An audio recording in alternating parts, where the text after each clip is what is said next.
From the crossroads of the Ozarks, this is P.I.D. Radio. Welcome. I'm Derek Gilbert. I'm Sharon Gilbert, and things are flashing here in the barn. I can't figure out what's going on. It's warming up is what's going on. The LED strip lights that we've got that provide illumination here inside the barn, it got so cold that I think two of the strips up there pulled away from the third one, so they're not drawing power. But now it's warming up a little bit, so they expanded, and there they go. They're on now. Hello. Yes, they've just...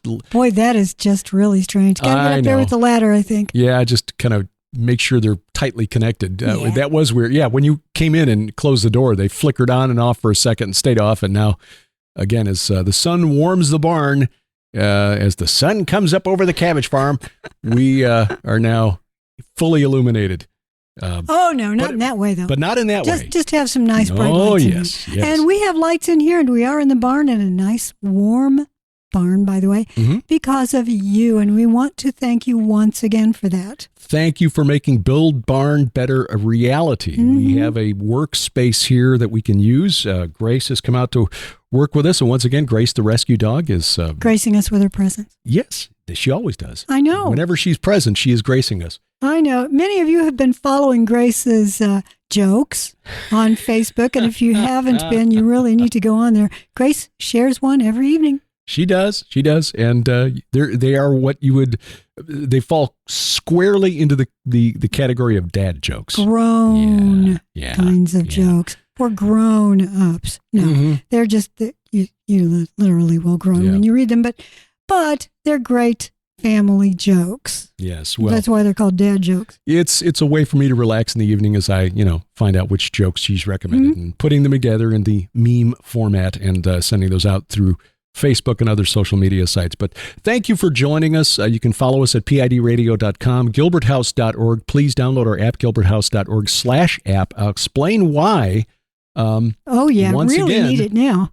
Yeah, in the fall of 2019 on View from the Bunker, did a program with Dr. Gregory Reed, who'll be one of the speakers with us at the Go Therefore conference. We'll tell you about before the end of the program. We love Greg Reed. Yes, and he is an expert on ritual abuse. And interesting, that was the topic of the discussion. It's the same topic that got Skywatch TV pulled off of YouTube. And now that you've said the two words in the same sentence, you never know. Seriously, download our app because the content there is stored and kept safe by Subsplash, which is a Christian-owned, Christian-run company. Right. They are a wonderful group of individuals that have been very helpful anytime we have a question.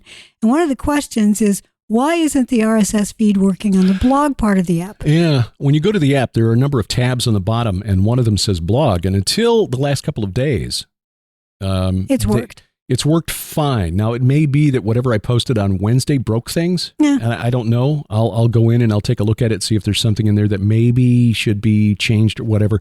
But it'd been working fine. And every Wednesday we put out a series of articles that are drawn from our books, cut into article length sections. You can read them sequentially, and over time you essentially get the content from books like Last Clash of the Titans. Bad Moon Rising is the one I'm working through right now.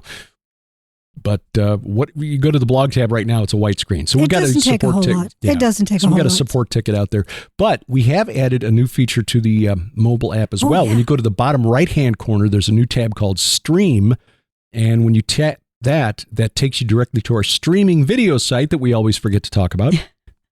So please go there, and if you find something you want to purchase or rent. You can rent or purchase unlimited access to a number of teaching videos, also our two travelogumentaries, to borrow the term from Dr. Aaron Judkins, of our tours to Israel. And you can rent those for 7 days for as little as $3. And right now, if you use video20 as a promo code when you check out, you actually get 20% off of that. So I love that. Anyway, but you can get to it right through our app now, as well as going directly to the website, gilberthouse.org/video. By the way, speaking of video, did you know that in the months of February and March of this year, that all of our DVDs at the Gilbert House store are 75% off? Yeah, that's starting February 1 and going through March of 31.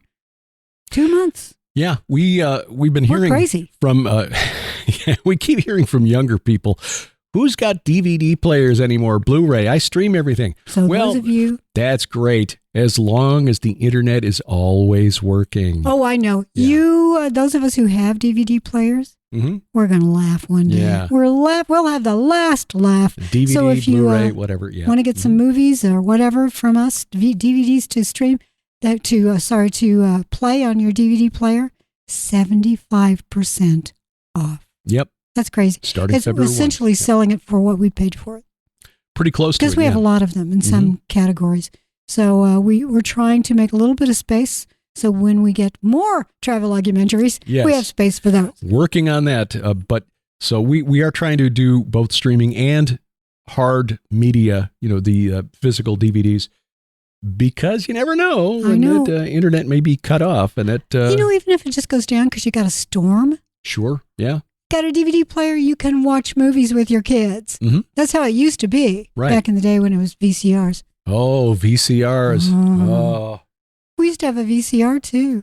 Do we still have it? We do, actually. It's over there by the big TV. Oh, boy, we are old. Yeah. And I rescued that from Mom's stuff. Yeah, before it was taken away and given to somebody else. Yeah. So, speaking of the internet and control thereof, the World Economic Forum meeting this week, and once again, reasserting the need to control the narrative. Well, the irony there is that the theme of the World Economic Forum meeting in Davos this year was rebuilding trust. Yeah. They figured out that we don't trust them. It's like, maybe it's because you guys keep telling us that you should tell us how we're supposed to live and control our lives. We're just trying to make life better for you, they might say. Yeah. Not sure I agree with your police work there. You want to take away my DVD player. Yeah, and internet access. And, well, the World Economic Forum, the World Health Organization, UNESCO, even the American Psychiatric Association this past week argued for a need to control mis, and malinformation because there are too many people out there thinking for themselves and they're not thinking right. How about winformation? Winformation? Yeah, when you want to win. Oh, I see. Huh? Yeah, Dr. Tedros. And in some cases, though, seriously, some of the stuff out there might qualify for another letter in front of that. Sinformation? Oh, yeah. Yeah, it's like influencers. Some of those are actually sinfluencers. Yeah, the most popular ones, sadly. Dr. Tedros, who heads up the World Health Organization, was one of the featured guests at the World Economic Forum in Davos this week. Yes. Speaking of sin, by the way, the little town of Davos now overrun with professional escorts, shall we say. Yeah, well, that's anytime you get a whole lot of world leaders coming in. Back in the day when the Roman army would march and just about any army would march. Oh, yeah, camp followers. Oh, right? Yeah, right. Yeah. They weren't just there to make food. No, but even here in these United States in the early 19th century, late 18th century, when my ancestors were on the frontier, which at the time was Ohio, around what is now Cincinnati, General Josiah Harmer led an expedition against the tribes who were not happy to have all these Europeans suddenly on their land. And part of the problem was all the camp followers that came along with them. It made it very difficult for the army to move with any speed. And Harmer's militia did not do well. In fact, one of my the camp followers can't keep up. Yeah. Well, it was not good. Harmer's expedition was a disaster. My great-great-great-great-grandfather's brother was one of the casualties. Well, as I say, you get a whole lot of important people. Sometimes those important people have what they think are needs that need to be met. Yeah. So yes, indeed. But Tedros was on a panel that discussed the preparations for essentially the next pandemic, and they're calling it Disease X, and that's getting misused. Yeah. That phrase. Yeah. There are those who say it's actually a disease that exists now. No. Yeah. He never said that. He did not. What he said is that this next theoretical disease that the world will have to face, and it will happen again, and I think soon, that they're calling it Disease X. X is just a placeholder. And he said that it, in some ways, because it came out of nowhere, seemed to come out of nowhere, COVID-19 was essentially a type of disease X, an unknown that came along, and the world had to figure out how to deal with it. But there were a lot of things he said that I can't say because this is on YouTube. But if we disappear, go to the app and you will be able to hear me say the following. Because mRNA technology exists, that is a platform that can be used for almost instantaneous, not quite that fast, but very quick turnaround for a new vaccine. Now, we talked about this on Sci Friday back when President Trump announced Operation Warp Speed in early 2020. And back then, because of the type of virus that was that was being targeted, that mRNA. Any vaccine targeting an RNA-based virus would be obsolete by the time it reached. Yeah, because they mutate so quickly. And we've seen this if you've been tracking with, the coronavirus, SARS-CoV-2 is, what, I don't even know what the current, I think they've run out of names. They got to Omicron and then they just sort of gave up. And then the subsets of Omicron, the current one is J.1. something. Yeah. .1.S, I don't know, something new. Yeah, and basically it's because the shape of the virus or the shape of the proteins on the outside changed so quickly that the antibodies that your body created against the previous variant that they target with the previous vaccine. New keys, trying to find a lock. Yeah. So anyway, this technology had never been tested in humans prior to the rollout that we know of. Yeah, that we know of. And it's because there were concerns with how it would interact with humanity. And, there's been a lot of speculation, a lot of bad information that's been put out there about, and I don't want to, the technology has existed for several decades and it was never approved by the FDA. However, I recently watched Clade X. I've watched it several times now because this was the exercise. I'm going to be giving a talk for the upcoming Skywatch TV conference. Confronting the Darkness, the virtual conference. Yes. Well, mine is The Real Armageddon Strain. I wrote a book some time ago, back in 2004, called The Armageddon Strain. So 20 years ago, I talked about this kind of thing. And I'm going to bring you up to speed on all the things that I can find on the idea of the next pandemic. But I've been watching Clade X, and I highly recommend you watch it. You can find it on YouTube. There are 3 videos, and in the discussions, one of the points made by one of the panelists who were comprising this team of government officials, one of them, and I can't remember who it was, essentially said we will need to let the FDA know that they will have to be far more lenient with the pharmaceutical companies and not hold them liable. And I'm paraphrasing. But essentially saying a new vaccine coming along for this theoretical disease X, Clade X at the time. Clade is just a branch on a tree. So Clade X, that this new type of disease that theoretically came along in the exercise, and I'll tell you about it in a minute, but watch my talk, that in order to create a vaccine, the safety rules, the measures that are required by the FDA to approve something like that would have to be relaxed. Now, Clade X was released, it was held at Johns Hopkins University, which is one of the leading medical research universities in the U.S., if not the world. They've had 5 or 6 various exercises over the years. Right. And this particular exercise was held in the fall of 2019, just before that virus. No, not that one. Clade X was not held then. I think it was held the previous year. So 2019 was Event 201. Okay. All right. So Clade X was 2018? 17 or 18, I'd have to look. I'll look it up. It came before Event 201, which is 2019. Right. The point being that it preceded the pandemic. Oh, yes. Yeah. As did Event 201, which was a coronavirus. Clade X turned out to be man-made. It was a terrorist organization that released it in 2 separate places in the world at the same time. Clade X was identified in the exercise as, what was it? It was a para-influenza, which is actually a neurological, it's not a flu, para-influenza virus with genes inserted from Nipah. It was May of 2018 is when it was held. So, but again, just remembering that when they start throwing the term around disease X, there is no disease X. That is just a hypothetical future pandemic.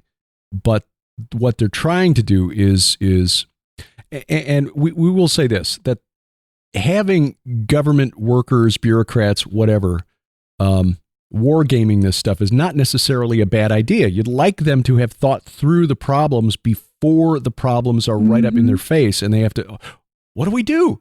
Well, the irony, of course, is that after watching Clade X, it appears that they didn't learn the lessons. They didn't apply anything that they learned from that exercise. I've watched every one of these exercises that they've had over the last, 12, 15 years that I can find the videos for.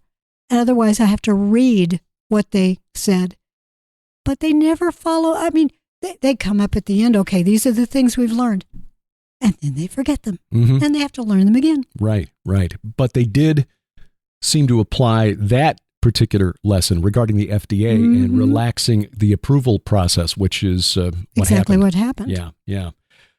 Well, so disease X, something that, but not only are they arguing for that, but they have suggested, and you talked about this previously when we discussed the international health regulation amendments that will be voted on in May. May of this year. One of the things that they're arguing for is the necessity of controlling the narrative. Yes, controlling information because the information itself is dangerous to your health. Yeah, if you get dis, or mal information. There's so much information. Which would come from sources like, the irony, of course, is that sometimes the official sources aren't correct. And they change the narrative and hope that you won't remember that they said X, Y, and Z back in the day. Yeah, but one of the stories that is now making the rounds, and you discussed it on 5 and 10. And by the way, if you don't watch 5 and 10, why are you not watching 5 and 10? For one thing, Grace is now helping. Oh, yeah. Grace comes out here to the barn to work with me, and she will often just decide to come up and, say, okay, now you have to scratch me. I'm sensing some stress in the in the field around you here. So you need to, I'm sensing some stress and your heartbeat is elevated. And so she'll show up and I'll just start, scratching her. And just so it's not where's talking. Waldo, it's where's Grace. Where's Grace, yeah. Find Grace. She was in 3 episodes this past week. And now she's sleeping asleep on her bed down there. One of the stories that you talked about has been making the rounds on a number of YouTube videos and also various mainstream media. That a version of coronavirus, SARS-CoV-2, that has been sort of altered, tweaked in the Chinese lab, has been used to infect transgenic mice. Right. This is a virus that they're calling GX_P2V. So GXP2V. It was done in China, which of course, what could possibly go wrong? This virus reportedly attacked the brains of mice that were engineered to be humanized. This study it comes out of Beijing. It's published at BioRxiv. Yes, which is a peer-reviewed pre-pub. Right. And the mice are ACE2 transgenic. ACE2 are the receptors that were targeted reportedly by the SARS-CoV-2 virus leading to the COVID-19 pandemic. But yeah, this is preprint, meaning it's not yet peer-reviewed. It has been submitted for peer review. And we'll see what happens there. But this is a pangolin coronavirus. And of course, pangolin was supposedly the reservoir animal in the very early stages. Right. Now, the detail that seemed kind of startling, and I didn't catch it, so I'm glad that you brought this up this morning because you helped me understand this better. The headline at the New York Post and the headline a lot of people are focusing on is it was 100% lethal in the humanized mice. 100%. That does sound frightening, doesn't it? It does. Until you go back and you read the studies from 2020 on SARS-CoV-2 and all of the transgenic mice, same mice, all with ACE2 genes in them. So they have this human receptor on cells throughout their bodies. They all died in every study. But the SARS-CoV-2 virus was not 100% fatal to humans. No. So that's the thing to remember. No. What I would want to know from this study is, were there tissues that were affected adversely in this tweaked version that were not affected in the previous studies? Mm-hmm. In other words, rather than cardiovascular, is it primarily neurological? What is it? Yeah. According to the New York Post study, and this virus, by the way, again, from pangolins, not the version that got loose back in 2019, 2020. So it wasn't tweaked. Forgive me. I've been using the term that it was altered in some way. Well, but is the way they naturally they said discovered it? They said this is a mutated version of one that was found in pangolins. Oh, I see. Mutated. Which, did they say whether or not they mutated it or? Well, let's see. I'm gonna have to read the study. So that's fine. Just mutated. Carry on. Anyway, mutated version GXP2V. They did say that the infected mice died within just 8 days, which researchers said was a surprisingly rapid death rate. They also noted that it infected lungs, bones, eyes, tracheas, which you'd expect, I guess, and brains of the dead mice. Yeah, these transgenic mice, the ACE2 receptor, and it's an angiotensin converting enzyme. That's what ACE stands for. It is almost in every tissue. It's expressed almost in every type of cell throughout their bodies. Yeah. In the days before their deaths, again, New York Post reporting, the mice had quickly lost weight, exhibited a hunched posture, and moved extremely sluggishly. Most eerie of all, their eyes turned completely white the day before they died. May be new. I think they died in 8 to 10 days in the previous studies in 2020. And they generally stopped eating. They lost weight. Sure. Now, it does say this. The study is the first of its kind to report a 100% mortality rate in mice infected by the COVID-19 related virus.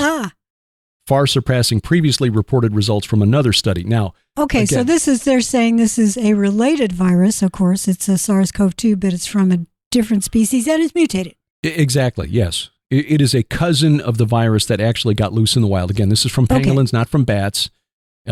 What's important to remember here is that the results of the study do not indicate how it would affect human beings. That's buried like 12 paragraphs into the story. Yes, but I have to jump in because early on, if you'll recall, they said this was not a bat virus.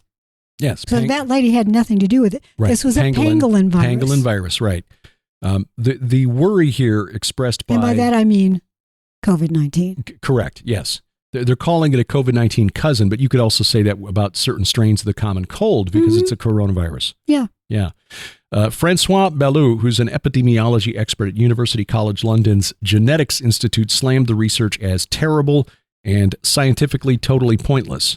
Quote, I can see nothing of vague interest that can be learned from force infecting a weird breed of humanized mice with a random virus. Conversely, I could see how much stuff might go wrong. Excuse me, but those mice are used in labs every day all over the world. This is another and one more interesting detail, which is worth noting given what happened in 2019. The preprint does not specify the biosafety level and biosafety precautions used for the research. Didn't win? It did not specify what level of biosecurity they used during this research. Now, some of the labs in China, and this was noted by U.S. intelligence analysts looking at the Wuhan Institute of Virology, that some of the work they were doing was at BSL-2, which is like what you get in your dentist's office. Good grief. Yeah, so don't know if that's the case here. The point that he's making is that they didn't say what level they're working with. And again, the research does not say that this would even infect humans or how it would affect humans if it could infect humans. Let me just remind everybody listening that gain-of-function research was supposed to be considered a no-go thing. It had essentially been set into moratorium state. As far back as, I think 2012, maybe even earlier than that, because there was a study where H5N1, which is an influenza virus, and it's, by the way, H5N1 is infecting flocks and mammals all over the world with a very high death rate. Yep. But so far doesn't really spread very well human to human. A few humans have caught it, but generally it doesn't go H2H. In 2012 or so, a group of scientists used H5N1, passed it through ferrets multiple times, like 15, 20 times, to get it to mutate. And it did. And it became highly transmissible. When they published that, the rest of the world started screaming and yelling and saying, how dare you do that, that's unethical and this and that. And suddenly the gain of function research that was existing became anathema. And it was announced, at least here in the United States and I think also in Europe, we're going to have a moratorium. We're putting a pause on all gain of function, which is why for so long countries were denying, beginning in 2020, no, we haven't been doing gain of function. Remember, we all said it was bad because it is dangerous. Yeah, it turned out that happened not to be the case, that the National Institute of Allergies and Infectious Diseases, Dr. Anthony Fauci's organization, was sending money through another group, and they were sending it on to the Wuhan Institute of Virology to do gain of function research. I didn't know what they were doing with it. Yeah, you did. Not my fault. You really did. Yeah, well. So anyway, so Disease X, don't freak out. Don't freak out. Don't freak out about the mice dying. Frankly, I feel bad for the mice. Well, yeah. And again, I Dr. Ballou at University College London, force infecting a weird breed of humanized mice. I'm sorry, go ahead. I just say, pray that they are taking more precautions at this. And by the way, there's no connection to this lab that was doing this research with the Wuhan Institute of Virology. None at all. Yeah. When I was studying genetics at IU, we had one class. It was one of the upper level genetics classes. And one of the questions was, and I think at the time it was, it was Hanta virus that was really becoming, a big problem in the Southwest.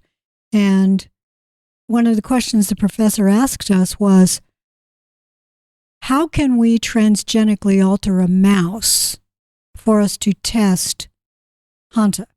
Because mice are the carriers.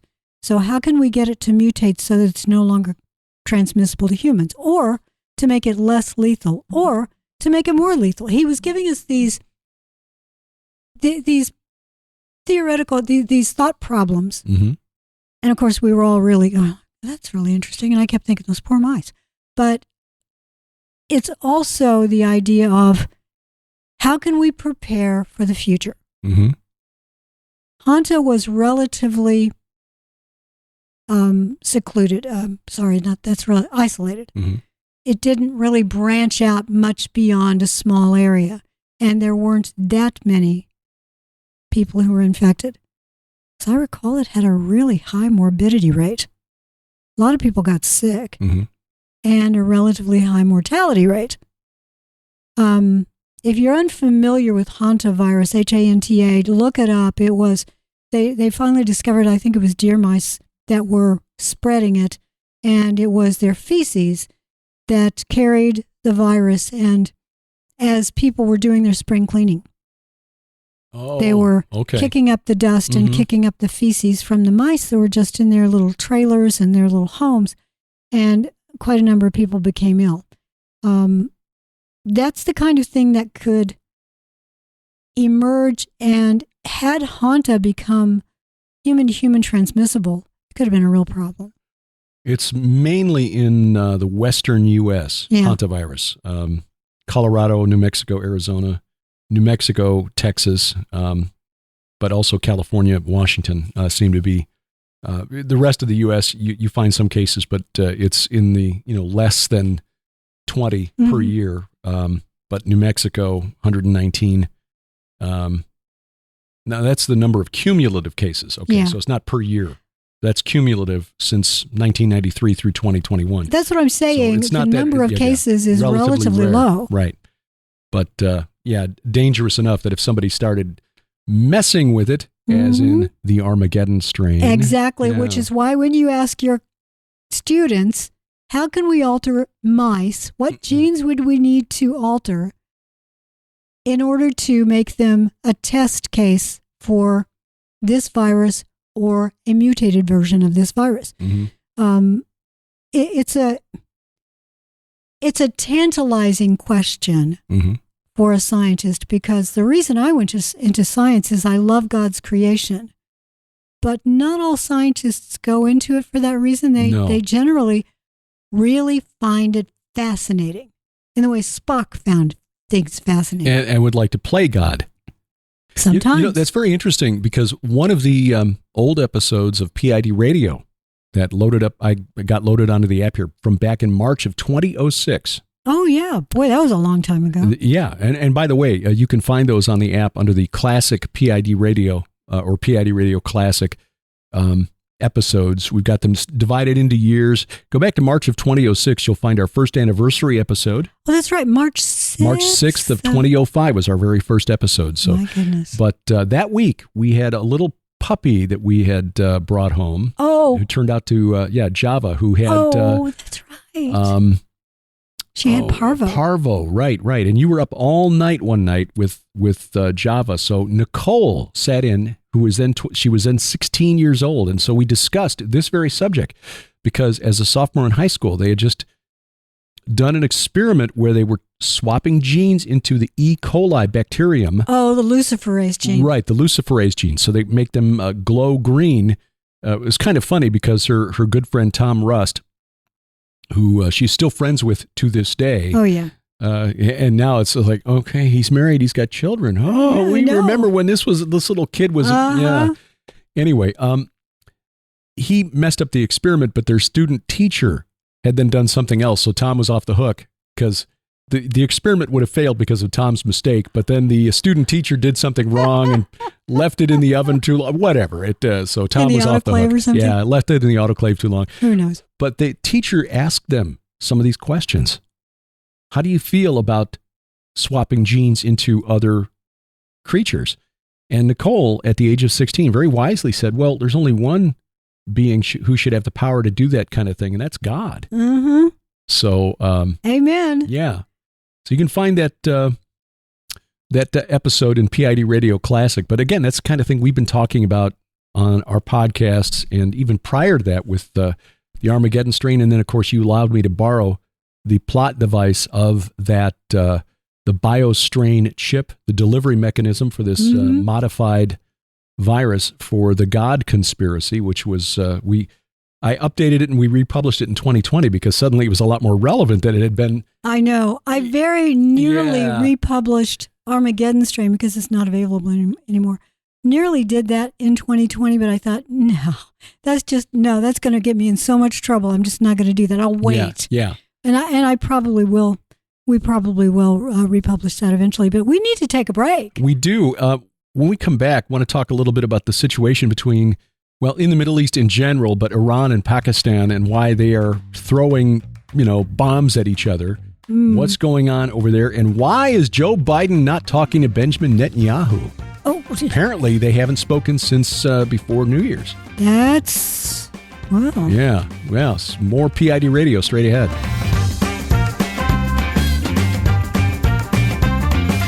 Sharon and I really appreciate your support, and that's why every single month we want to make a special offer available to you at the Gilbert House store. And now that we're into the holidays, we're offering extra specials. We really are. Last year we had some holiday specials that people just really enjoyed getting. Lots and lots of you went and ordered there, and we thank you for that. We're doing the same thing this year. Lots of great deals, including Red Wing Saga specials, Derek's book specials, and blowout prices on all of our DVDs. Yes, but if you prefer streaming video, so you get instant access in full HD. And no shipping. Right. We've got special discounts available now at our online streaming site, gilberthouse.org/video. That includes even our full-length travelogumentaries, our Wars of the Gods Volume 1 and Volume 2, now at a special discounted price through the end of January. That is such a deal. And by the way, those of you who have loved Vicki Joy Anderson's book, They Only Come Out at Night, that book is also on special December and January. We want to make this information available to you. We understand that around the holidays, finances get a little tight, so we're offering special pricing on just about everything in our online store. We're all in the middle of a battlefield. We are. And we all need good information. Please take advantage of our special offers, gilberthouse.org/video and gilberthouse.org/store. And thank you for your prayers and support. Amen.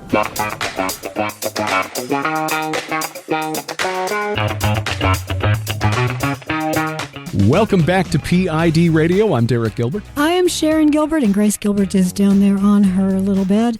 And we want to welcome you back. We want to remind you that we still go to Israel now and then. We're planning to go this year, believe it or not. We have moved the early April date to early November. Yes. With the caution that if things by, I'd say probably June, we'll take a look at it again. I would say so. And if it looks like it's still not quite as settled as it needs to be, we'll change it. And we were planning to go there next spring anyway with the Iron and Myth Tour. Right. So November 3rd through 12th, still the dates for Timothy Alberino, the 3rd through 12th of 2024, if you're listening in the archives. Do you think Tim Alberino would be a fit with Iron and Myth? I think so. I think so. It could be a really fascinating tour group. But you'll find out the latest information always at gilbertsinisrael.com. gilbertsinisrael.com. And just know this, because we've gotten a few emails asking this question. In fact, a fellow in Europe just sent me an email this past week asking whether deposit, if the dates changed and you couldn't accommodate the new dates, if you lose your deposit. The answer to that is no. Lipkin Tours has been very, very good at understanding. In fact, the tour that we did last March had to be rescheduled 4 times before we finally got it going because of the pandemic. And there were some people who could not accommodate the new dates, and so their deposits were refunded. So anyway, that is coming up. You can find out the latest information, by the way, on all of our upcoming events at our app. There's a calendar tab there on the bottom. You can also go to the website, gilberthouse.org. So what you're saying is everything is at the app? Pretty much, yeah. Yeah, absolutely. Wow, absolutely. Yeah. We need to. There's a wonderful conversation area on the app, by the way, and we occasionally will put in photographs. So, you may find a Grace picture that it's exclusive to the app. Yeah. Yeah, just took one now. I'll put that up in the PID radio section here this morning. She's awfully cute. Yeah, she is. You got groomed by Miss Eileen at Pet Cuts in Crane yesterday. Smells wonderful. Yeah, she does. By the way, about 2 weeks ago or so, gosh, time flies, I did a video that I posted really quickly up to Facebook just thanking people for their help with Build Barn Better. And I promised that you and I would do a video. We've not done that video. We have not. Well, so we will. We need to record a couple more episodes of Unraveling Revelations. So while we're, cleaned up for that, maybe we can do that. Well, we'll figure it out. Yeah. We'll get her done here soon. Depends on whether or not you can take us as we are. Before the break, you said that we were going to talk about Joe Biden. Well, Joe Biden, but also I want to step back for just a second. One of the surprise stories this week, Iran launched airstrikes into northern Syria and northern Iraq. Some of them at first seemed to be landing close to the American consulate in Erbil, which is in the Kurdish region of northern Iraq.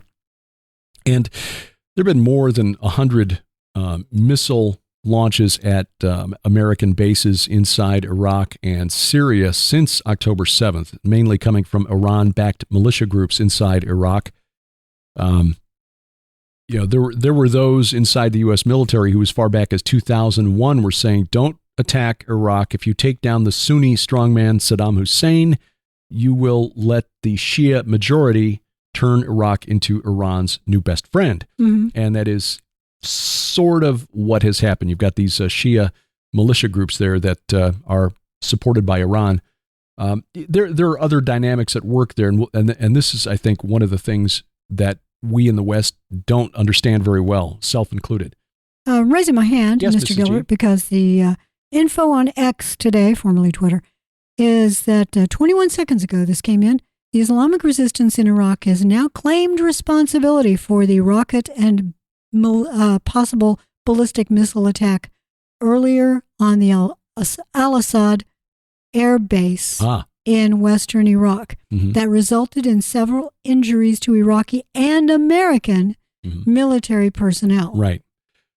So the concern when those bombs fell on Erbil, and Iran did claim responsibility, the Iran Republican Guard Corps, IRGC, they claimed it was a Mossad base, that Israeli intelligence was using that site that they hit. Again, the first reaction was, boy, that's awfully close to the U.S. consulate. Are they trying to ramp up and actually start a direct war with the U.S. instead of a proxy war, which is kind of what's going on? Don't know, but again, they also hit some sites in northern Syria, groups that Iran says are fomenting trouble for the Iranian government. There are groups that are agitating against the Ayatollahs. But it seems to me that, and I've got another breaking news story to tell you in a second. It seems to me that, spiritually speaking, because that's what you really have to take a look at, the spirits behind the human activities. Spiritually speaking, it seems like the spirits there are all at war with one another. Yeah, and that is, boy, we can really get tied up in knots trying to untangle that, because that is difficult. Because we really do see through a glass darkly when it comes time to try to understand that. Breaking news, I will tell you right now, is that here's the claim. Now, again, this is a claim. The Houthis in Yemen are claiming that they plan to close all 3 waterways in the Middle East. Here is the graphic. Okay. They're trying to form a triangle of ownership, I guess. Okay. This, and that would be the Red Sea and then the Persian Gulf. Yeah, the Gulf of Aden. Or Gulf of Arabia, depending on who you ask. But the Gulf of Aden is what leads to the Red Sea, and that's important because about 12% of global trade sails through the Red Sea on its way to the Suez Canal. And there are an awful lot of Western assets in that region right now. There are, and they have essentially closed it off. The number of commercial ships in the Gulf of Aden has dropped to the lowest level on record this week. The lowest level since they began tracking this some 70 years ago. The amount of container ship traffic going through the Gulf of Aden is down 90% from the average in 2023. Yeah, the cost to go through there now, assuming you can get through, has now gone up. Yeah, tanker carriers as opposed to bulk cargo carriers. The bulk cargo carriers, for the most part, are almost exclusively now just going around the Cape of Good Hope. That's the southern tip of Africa. Tanker carriers are now beginning to make that switch. Shell this past week announced it would no longer send tankers through the Red Sea. The Houthis announced yesterday that they would target anything not connected to Russia and China. So it's not just Israel anymore. But, they're basically being used as a proxy, not just by Iran, but by the Russians and Chinese, who see some value in stirring up trouble for the United States in the Middle East. Very much so. And why on earth would anyone want to bring Pakistan into this? Well, and that's the other thing. And I talked with Dr. Timothy Furnish about this last night, 2 nights ago. That'll be next week's View from the Bunker. He's got a degree, a doctorate in Islamic eschatology. I didn't even know there was such a thing outside of Islam. But yeah, it's like, Tim, why did you... It's like, well, yeah, my wife asked me the same thing because my books haven't sold kind of as well as we had hoped. It's like, yeah, writing books on Islamic eschatology, not exactly for a mass appeal market. I think it's a very important topic, though. It truly is. So here's the thing. The thing that followed the attack on Erbil and Iran's claim that this was aimed at Mossad was followed by airstrikes on a group inside the Baluchistan, and I think that's how Tim said to pronounce it, the ch instead of a k. Baluchistan province of Pakistan, which is Western Pakistan, was at a separatist group that operates on both sides of the border between Pakistan and Iran. The Baloch people are sort of like the Kurds in that they got rooked out of having an independent homeland, even though they're the dominant ethno-linguistic group in southeast Iran, western Pakistan, and southern Afghanistan. They straddle the border just like the Kurds do between Iraq, Syria, and Turkey, and Iran, and Azerbaijan. You know, the Kurds, like, 20 million Kurds or something, and they didn't wind up with a homeland after World War I, and the Baloch people are kind of in the same boat. They are religiously Sunni, so there's also that tension between them and Iran, because Iran is Shia, and the Shias and the Sunnis really don't like each other. They each consider the other group heretics. So Iran struck this Baloch separatist group inside Pakistan. Pakistan responded because they said, hey, it's a violation of our territorial integrity. They hit another Baloch separatist group on the Iranian side of the border. And so while they're essentially not targeting each other's, governments or anything like that, or even their militaries, they're striking at these separatist groups. They're doing it inside each other's territories. Because the wild card here, the X factor, if you will, is the fact that Pakistan has nuclear weapons. Yes.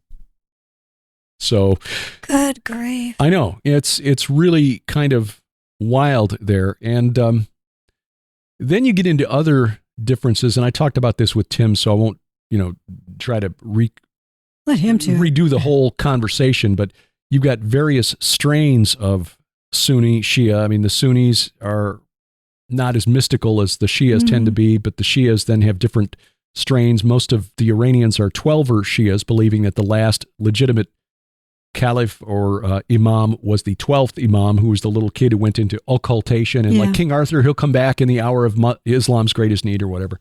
But the Houthis, who are backed by Iran, are 7er or they're 5ers.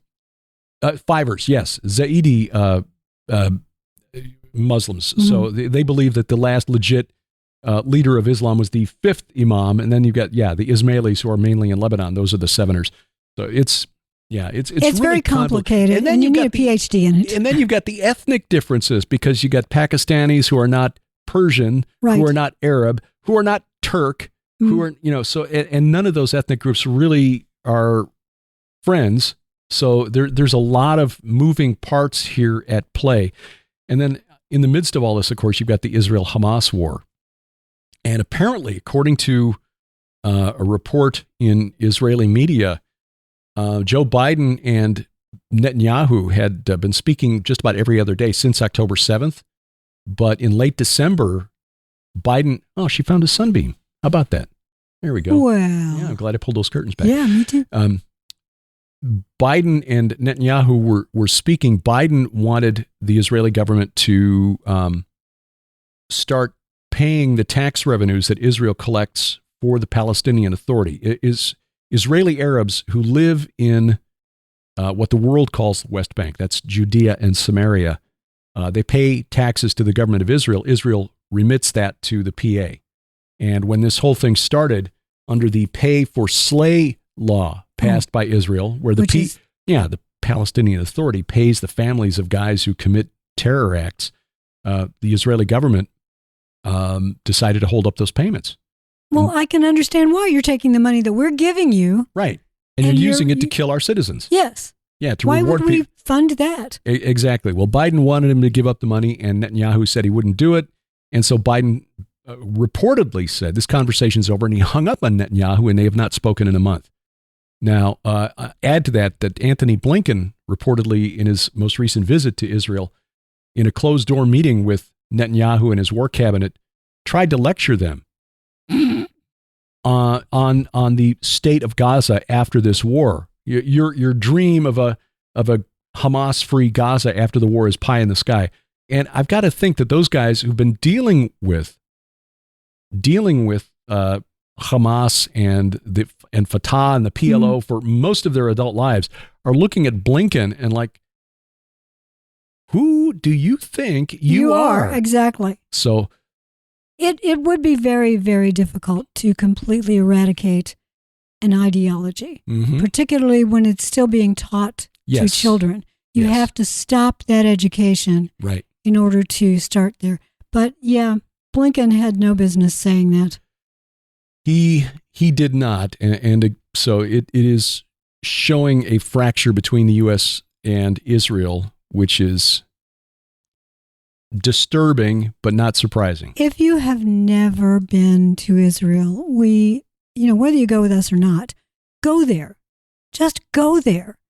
And it will really open your eyes. Travel in general to other countries is eye-opening. You get to see and meet and interact with people that have grown up with different ideas of the world from you.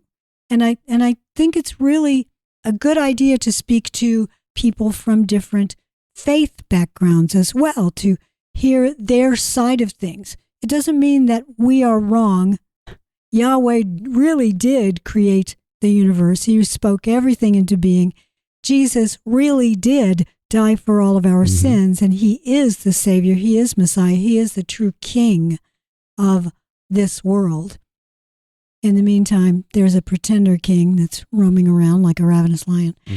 But hearing their side, because that's all they know. Yeah.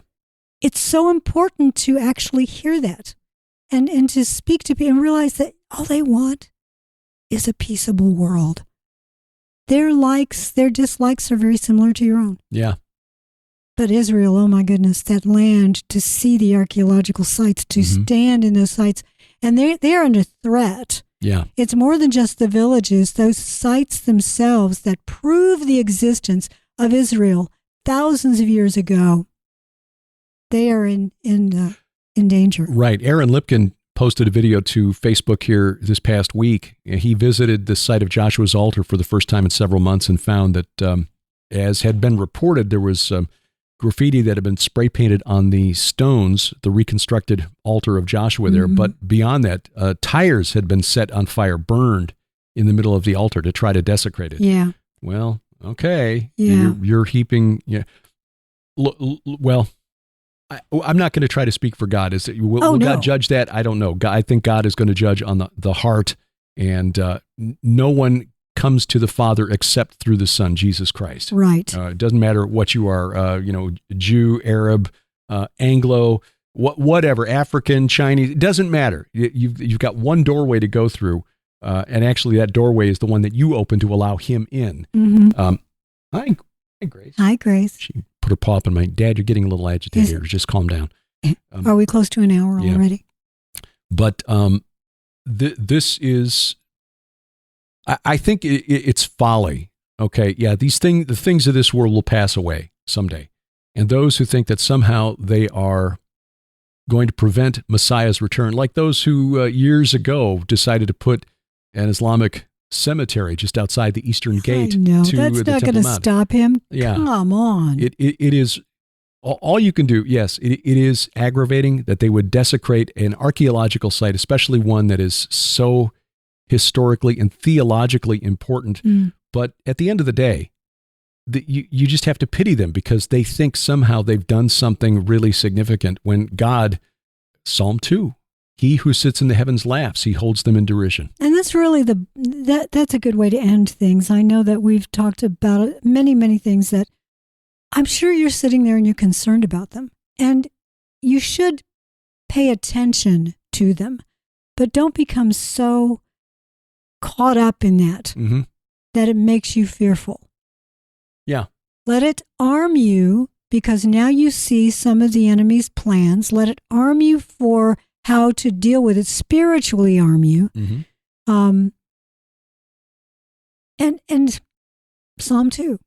Yeah. Understand that the Lord has foreseen all of these things. He knows every tiny plan, every big plan, every plan historically, and He laughs at them. Yeah. And I think even in a broader sense, just looking at the political games that are being played, yes, it's important to take part, to vote, especially at the local level. If you can get active in your local school board, local county board, what have you, at the local level where you still have some say in what's going on in your life. But politics, the way it's reported here in the Western media especially, is intentionally framed like it's a sporting event. Well, the latest poll shows so-and-so up 3 points and so-and-so but down 4 points. It's intended to get us distracted from the important long-term issues. And I kind of laugh at because I'm noted, some of the things that I put on my list of, okay, here are things to remember to talk about. And I would, cross 3 of them off right now because politics.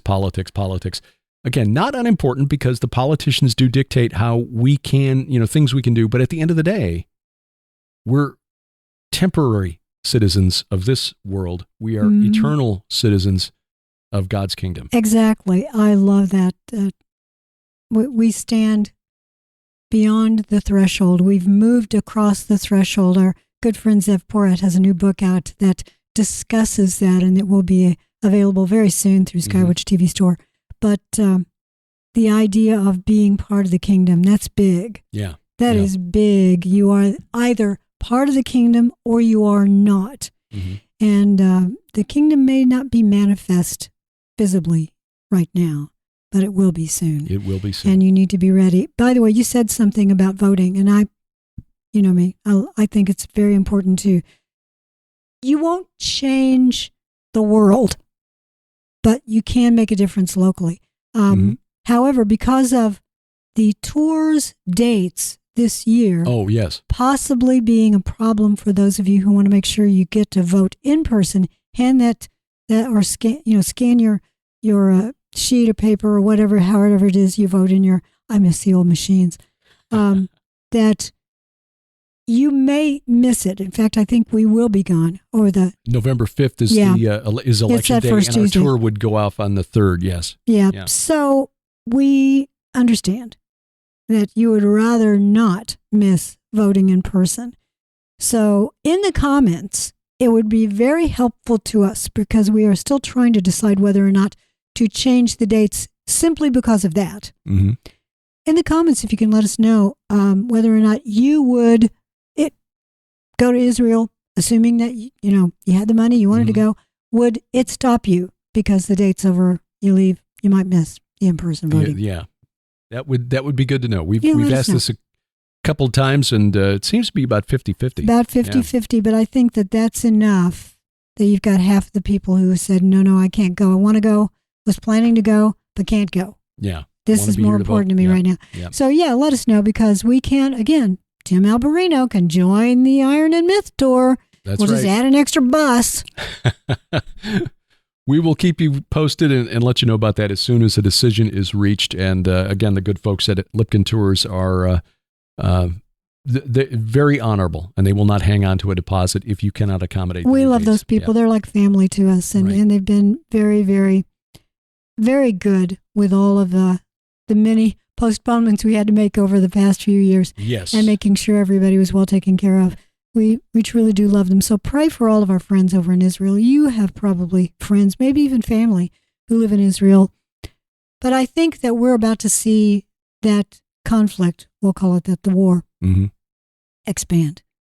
So pray for everyone in that region. Yeah. That is one of the aspects, one of the things we got to keep an eye on because while Hezbollah has not fully committed to this yet, it is possible that they might, and if they do, they are better equipped, better trained than Hamas, and that could really cause disruption. Yep. But the people we talk to in Israel are pretty well convinced that the situation in Gaza will not be resolved quickly. It's going to be a few more months at least. Yeah.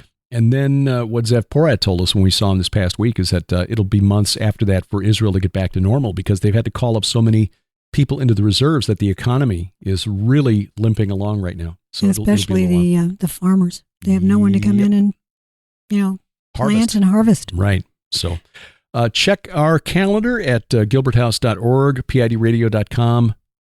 I think it's at gilberthouse.org. I don't think I've got the calendar there. But better yet, just get our app. Oh, it's in the app. Everything's on the app. And all of our upcoming events are there. We'll be in Dallas in April. We'll be at His Call Ministries, Sparta, Missouri in June. We'll be in Dayton, Ohio, Brookville, actually, in July. And perhaps other things to be added as time goes on. And they will always be there at the app and at gilberthouse.org. They are indeed. I was just looking. She's over by the door to the barn, and I'm, the small door. Mm-hmm. And I'm thinking, we need to get a storm door for that so we can open that up and have some sunshine coming through there and she can watch the birds.